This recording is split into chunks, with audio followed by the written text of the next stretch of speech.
நன்றி உரை சொல்வதற்காக கள்ளக்குறிச்சி மாவட்ட செயலாளர் அன்பு சகோதரர் பரணி பாலாஜி அவர்களை அன்போடு அழைக்கிறேன்.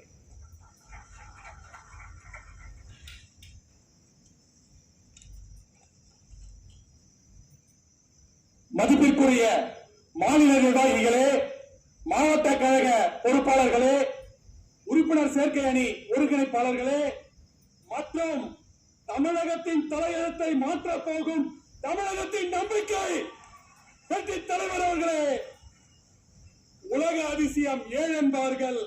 எங்கள் தளபதி 8வது அதிசயம். அரசியலுக்கு நேற்று வந்தவர் அல்ல, 30 ஆண்டுகளாக சமூக சேவை என்னும் உன்னத அரசியல் செய்து கொண்டிருப்பவர் தான் எங்களுடைய தளபதி. இன்று நீங்கள் சொன்ன சொல் ஒவ்வொன்றும் சரித்திரமாக மாற்றி காட்டுவோம். உங்கள் கட்டளைகளை நிறைவேற்றுவோம் தலைவரே. இதில் பங்கெடுத்த அனைவருக்கும் நெஞ்சார்ந்த நன்றி. வணக்கம்.